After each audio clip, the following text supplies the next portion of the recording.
Ya, Filipi 4 ayat 21 sampai 23, saya baca untuk kita semua. Sampaikanlah salamku kepada tiap-tiap orang kudus dalam Kristus Yesus.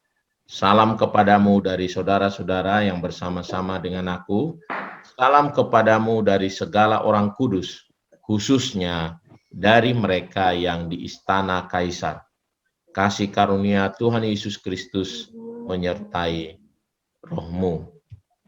Ya, saya percaya ini sering juga kita baca firman Tuhan ini. Nah, firman Tuhan ini menarik sekali. Rasul Paulus memberikan salam kepada jemaat di Filipi. Pertama, dia katakan salam dari orang-orang kudus yang bersama-sama dengan dia. Tetapi yang kedua, bahkan dia tekankan secara khusus katanya, salam dari orang-orang kudus yang ada di istana raja. Ya. Menarik sekali, di situasi mereka menderita, di situasi mereka dikejar-kejar, banyak orang di zaman itu, orang-orang yang percaya Yesus, pengikut Kristus, dianiaya, dipenjara, gitu ya, mengalami penderitaan yang sangat. Tetapi ternyata Injil sampai di istana raja dan tidak main-main.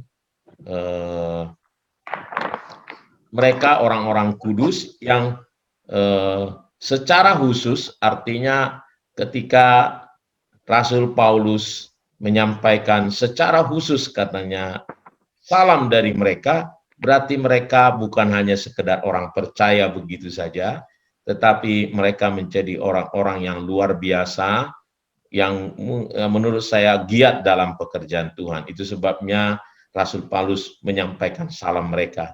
Mereka menyampaikan salam kepada jemaat yang dilayani oleh Rasul Paulus. Nah, apa yang kita bisa renungkan dari sini, bahwa ternyata yang pertama, Tuhan sangat mengasihi semua orang. Ya, bahkan di istana raja pun. Nah, yang sering banyak orang percaya kan lihat nih, kalau yang sering kali kita lihat misalnya kita hanya lebih berbelas kasihan pada orang-orang yang lapar, yang haus, yang mengalami penderitaan gitu ya. Ternyata Tuhan mengasihi sampai orang-orang yang berada di istana raja. Kenapa? Karena mereka juga membutuhkan keselamatan. Ya, mereka juga membutuhkan keselamatan. Jadi bukan hanya orang yang di jalan-jalan, yang pengangguran, yang tunawisma gitu ya, orang yang susah, lalu mereka diperhatikan. Tidak, Tuhan memperhatikan semua orang.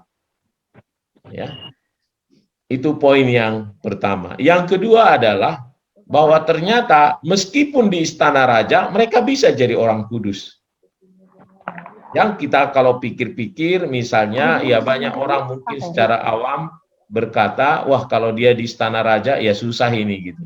Seperti halnya misalnya kalau kita pikir misalnya kalau di politik, kalau di pemerintahan agak susah jadi orang kudus gitu. Ya, yang giat dalam pekerjaan Tuhan. Ternyata tidak. Di istana raja, di zaman jemaat mula-mula, di situasi mereka berarti begini itu udah di Franciscus bisa, atau gitu, di ini temannya? mereka bisa gitu ya, mereka bisa ya, mereka bisa menjadi orang-orang yang giat dalam pekerjaan Tuhan, mereka bisa melayani Tuhan di situasi mereka ya. Jadi ternyata menjadi orang kudus itu bukan memilih tempat. Di segala tempat, di segala pekerjaan, di segala profesi, ya, Tuhan bisa dinyatakan.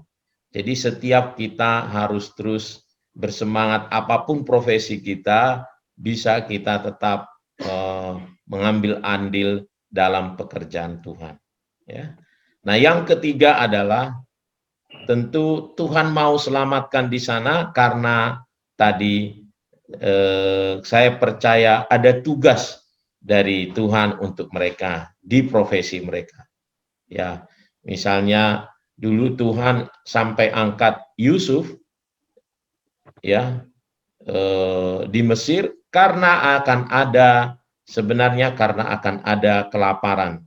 Ada 7 masa yang baik dan akan ada 7 masa yang sukar. Dan dia ingin memelihara bangsa Israel, kata firman Tuhan, lalu diangkatlah Yusuf menjadi seperti Perdana Menteri di sana. Yang akhirnya bukan hanya menyelamatkan, sepertinya menyelamatkan bangsa Mesir, tetapi sesungguhnya Tuhan sedang ingin menyelamatkan bangsa Israel. Ya, itu terungkap waktu Yusuf berkata kepada saudara-saudaranya, kalian mereka-rekakan yang jahat, tetapi Tuhan merekakan yang baik, katanya. Ya, karena ingin memelihara hidupmu lah Tuhan menyuruh aku mendahului kamu ke sini, katanya ya. Jadi itu dalam rancangan Tuhan. Dalam rancangan Tuhanlah orang-orang itu ada di istana-istana raja. Nah, artinya apalagi dalam rancangan Tuhanlah dalam segala profesi itu kita ada. Di apapun profesi kita itu dalam rancangan Tuhan untuk menggenapkan rencana Tuhan bagi keluarga kita, bagi kota kita, bahkan bagi bangsa kita. Nah, biar ini menjadi renungan bagi kita biar tambah semangat terus mengasihi Tuhan, bahwa ternyata tadi yang pertama, Tuhan mengasihi semua orang, baik miskin, kaya, berjabatan ataupun tidak, semua orang dikasihinya. Yang kedua adalah ternyata orang kudus tidak memilih tempat, tidak memilih profesi, semua orang. Ya, bukan hanya pendeta saja, kalau pendeta baru jadi orang kudus gitu.